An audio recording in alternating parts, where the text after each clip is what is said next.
Come, let us explore the 16th passage of the Great Garuda in Flight, a Dzogchen classic.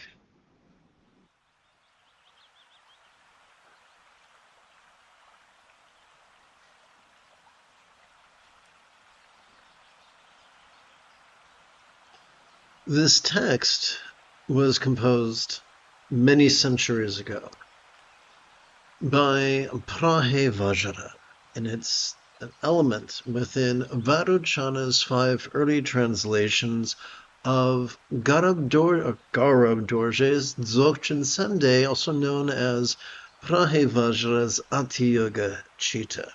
This is translated from the Tibetan into English by Mihai Derbach and adapted by yours truly.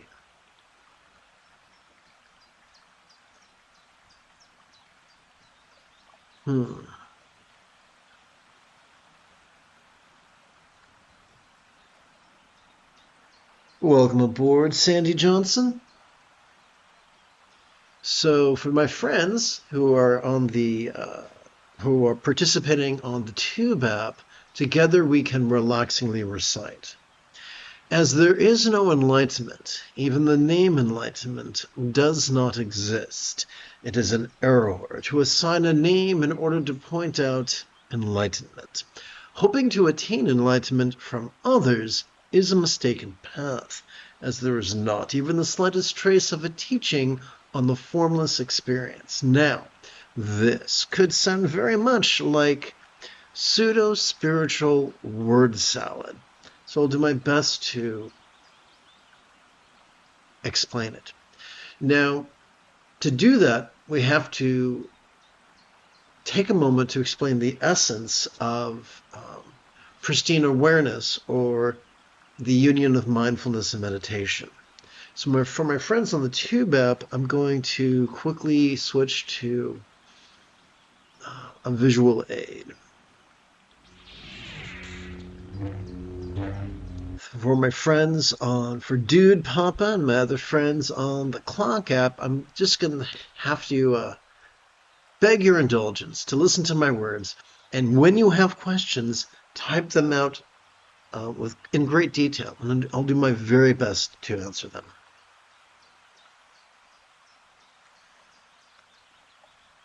What if mindfulness was as simple as noticing? Every time we inhale, whether we know it, whether we know it or not, we have evolved to automatically access the sympathetic facet of our autonomic nervous system.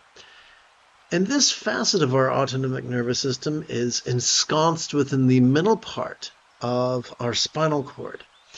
It has evolved to help us to vulnerably, passively, viscerally, randomly, and fleetingly notice mind's antics of perception, emotion, intention, cognition, recollection, and imagination. Now notice we didn't say it actively picks and chooses. Its experience is vulnerable and random. So we do not choose what we notice. We upon this path of vulnerability, we are open to noticing all manner of phenomena, from the external to the internal, from the physical to the mental, from the pleasurable to the painful, from the interesting to the boring, from the glorious to the grotesque.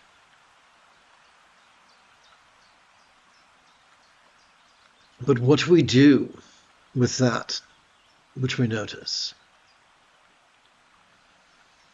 What if meditation was simply a fancy word for relaxing? Every time we exhale, the parasympathetic aspect of our autonomic nervous system, that is divided between the lower third and the upper third of that same spinal cord, has evolved to cause us to physically relax to such a degree that which we noticed during our previous inhalation could literally fleetingly feel less stressful, less permanent, and even less defining. Now, this is important. Figuratively, during our exhalation, that which we noticed during our previous inhalation could feel as non-graspable as a vast empty void. Now, any good English teacher will remind us that a simile is only as useful as it is relatable. So we have to ask the question, what? What is a real-world example of a non-graspable vast empty void? How about the illusion of the infinite azure sky on a bright and beautiful cloudless morn, which although could look tantalizing to the eye, feels non-graspable to the hand? And so we see that emptiness or voidness is simply a metaphor for the fleeting experience of non-graspability that is available during each exhalation. Armed with this rudimentary knowledge, let us return now to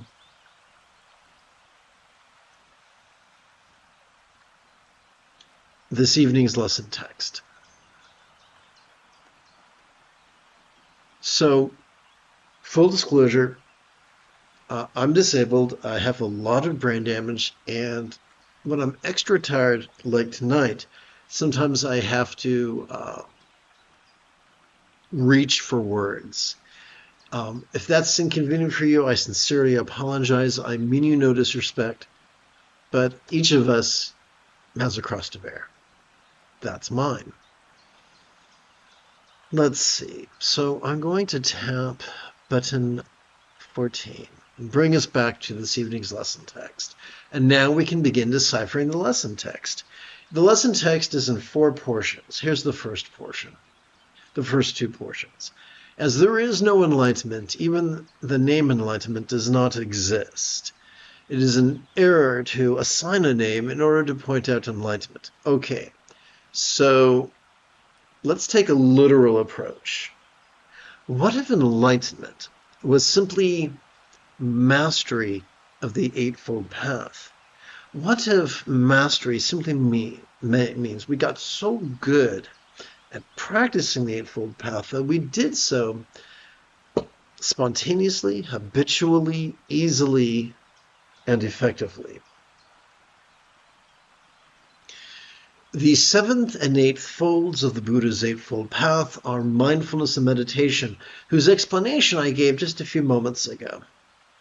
One of the cool things about regularly playing with mindfulness and meditation, even for as little as 5 minutes every 12 hours or so, is that it acts like the key that unlocks the door, the vault that helps us, that causes us to automatically master the remaining 6 folds of the Buddha's Eightfold Path. What are those remaining 6 folds?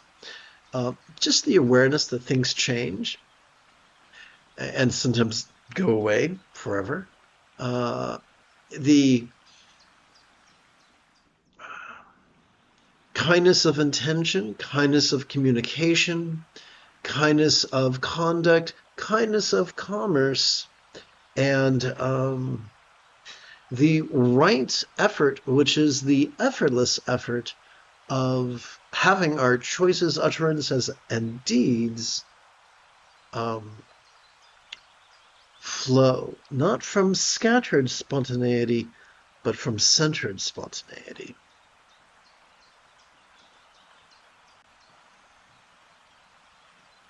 And those 6 folds are the effortless consequence of simply noticing and relaxing in harmony with our inhalation and our exhalation, which is pretty cool. So now that we've got the idea of what literal enlightenment is. And oh yeah, by the way, I gotta warn you, and this is a bummer. Sturgeon's law reminds us that 90% of everything sucks. 90% of phenomena, 90% of things, 90% of beings, 90% of people, 90% of spiritual teachers, 90% of philosophers, 90% of meditation teachers, even ones with nifty duds just like this. What could that suckiness look like? It looks like yang, It looks like religious patriarchy. What is religious patriarchy?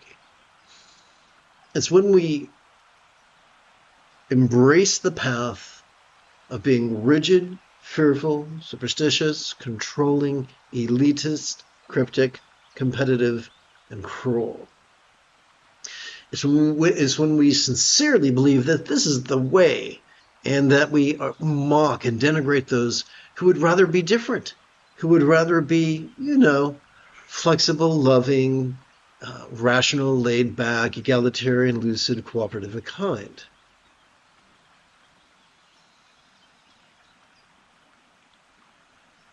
So these are the people who are so rigid that when they do something and they get bad results, they don't have the wherewithal to notice that they've gotten bad results, and therefore second guess their assumptions or second guess their strategies and try something different. These are the guys who will enthusiastically stick with a bad plan. These are not the fighter pilots who will eject out of their crashing planes. No, these bozos are going to ride the plane straight into the earth. There's a very sad history in Buddhism of the most rigid teachers saying, well, this doesn't work for me, so it doesn't work for anybody. No one can become a Buddha in 7 years. It's going to take 7 decades or 7 lifetimes or 3 times the lifespan of a universe.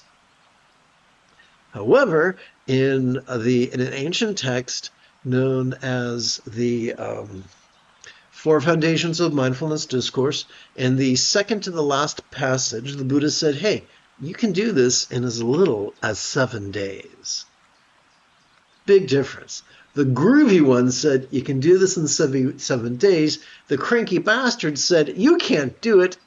And the length of time it takes for a universe to create itself and destroy itself. I like the groovy one. How about you?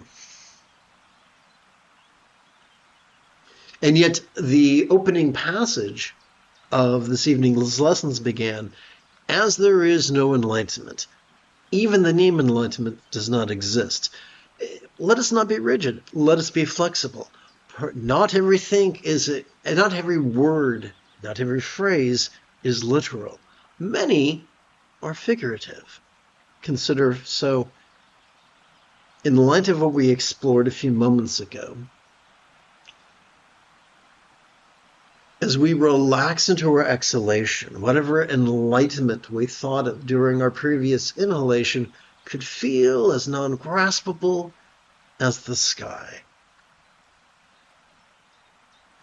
And then to take it a step further, if enlightenment itself could feel non-graspable as we relax into our exhalation, how much more so just the mere words that describe enlightenment or its process of realization. So what the author is trying to get across is this.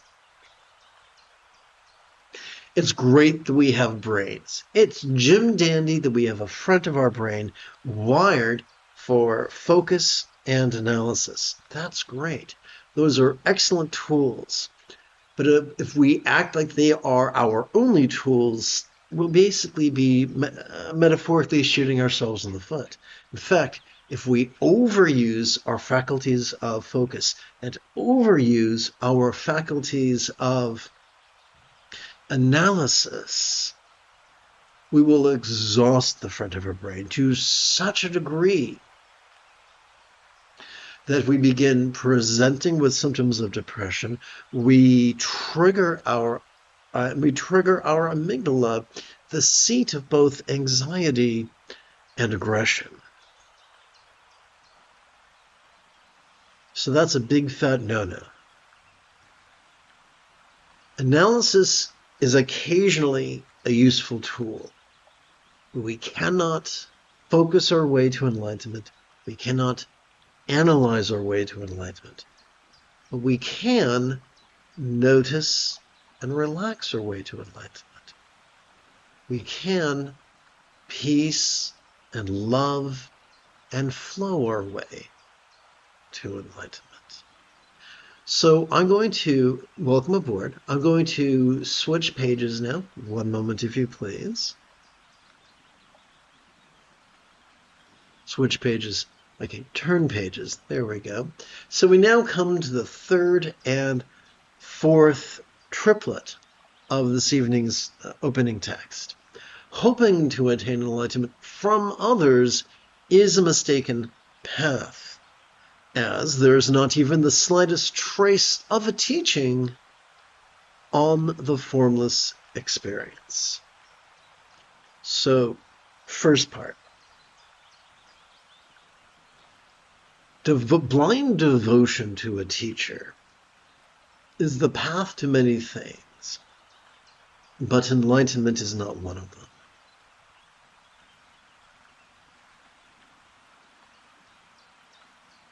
Consider how frustrating it would be to try to explain to someone the precise flavor of a strawberry.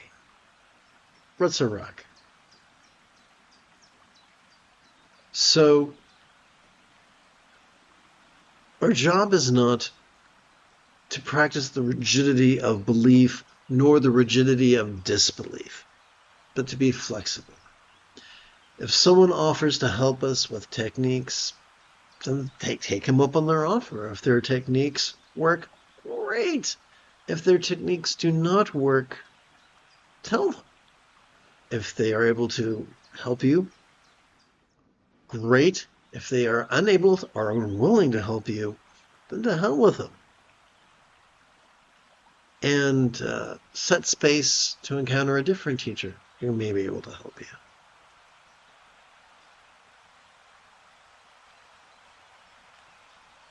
There is no accurate teaching describing the enlightenment, just as there is no, just as a picture of an apple would not lessen the hunger of a starving individual.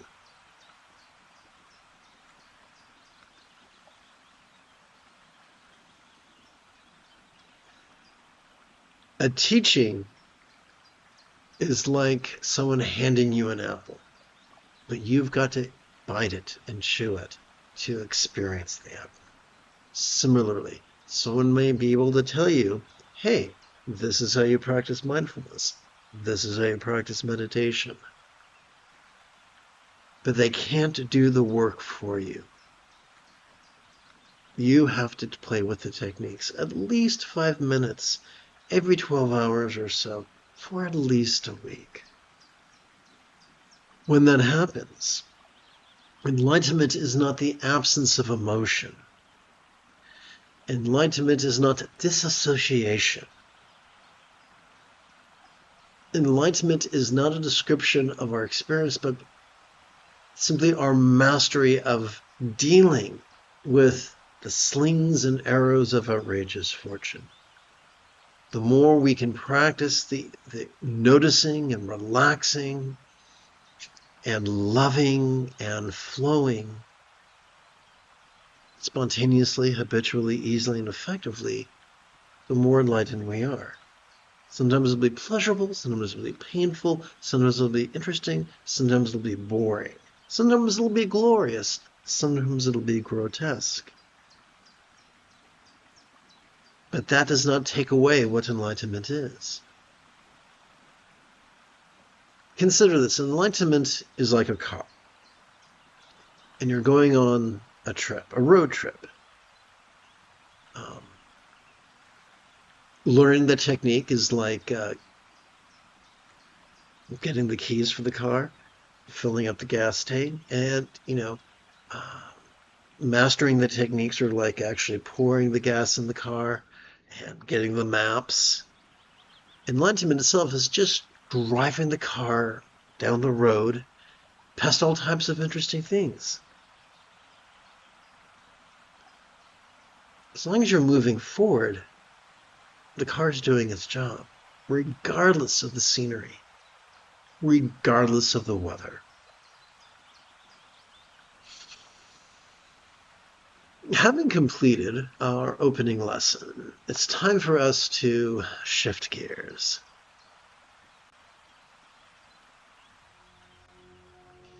It is Qui-Gon Jinn Tuesday evening. Come, let us meditate like a Jedi after approximately 30 seconds of housekeeping. This is the Dzogchen Semde Lama Jigme Gyatso of the Buddha Joy Meditation School. For more than 30 years, I've harnessed my autistic special interests as well as my ADHD hyperfocus to spend about 8 hours a day, almost every day, studying, practicing, mastering, and reverse engineering. Oopsie. There we go. I've got 2 cameras to coordinate with, so that I could become your personal, nerdy, neurodivergent guide to Nirvana. Welcome, my friends, to meditate like a Jedi, which is made possible due to the generosity of viewers just like you. For the remainder of this evening's live stream, let's play with the latest iteration of very easy meditation practice text, or sadhana if you're nasty. And once again, the visual aids are available for my friends who are tuning in over the Tube app. So let's tie this up in a big red bow. What is the most efficient, most sustainable way for us to passively practice mindfulness? Simply silently and mentally recite the demonstrative pronoun this during each time we feel air enter our nostrils, and silently and mentally recite the one-syllable verb ease each time we feel air exit our nostrils. Let's pause for a quick metaphor. It's been said the purpose of the outer teacher is to help us find our inner teacher. And our inner teacher, or inner Lama, is simply our practice of mindfulness and meditation. So let us use words to strengthen our intention thusly. Lama, come to this crown. And now let's practice. Now, the moment you have a specific question about Buddhist meditation or philosophy, do not hesitate to type your question in great details in the chat window, for I tend to check for questions at least once every 13 minutes or so.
As we feel air enter our nostrils, silently and mentally, we could silently and mentally recite the one-syllable verb, the demonstrative pronoun this. And as we feel air exit our nostrils, silently and mentally, we could recite the one-syllable verb ease. The moment you have a specific question about Buddhist philosophy or meditation, do not hesitate to type your question in great detail in the chat window.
The essence of mindfulness is rather simple.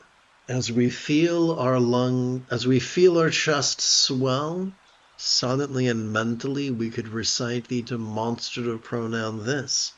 As we feel our chest sink, silently and mentally we could recite the one-syllable verb ease. We could use the two-syllable Sanskrit word bodhi, B-O-D-H-I, means enlightenment.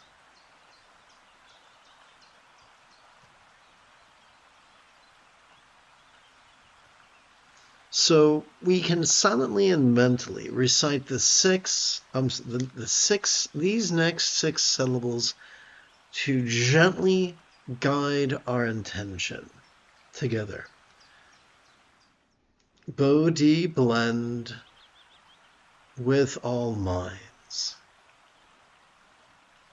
This is not a prayer.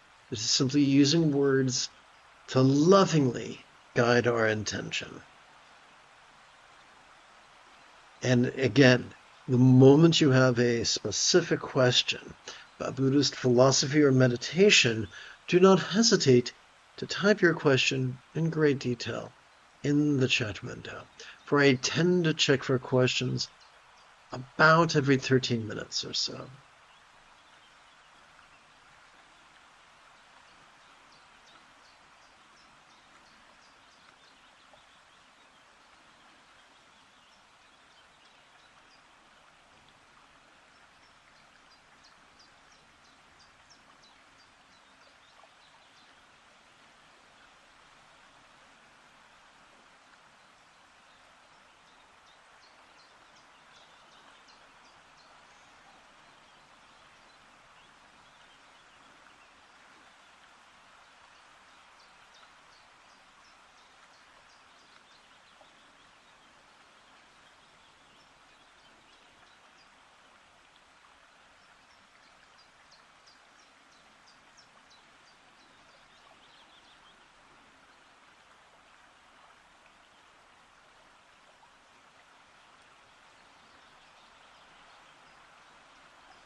You have taken your first step into a much larger world.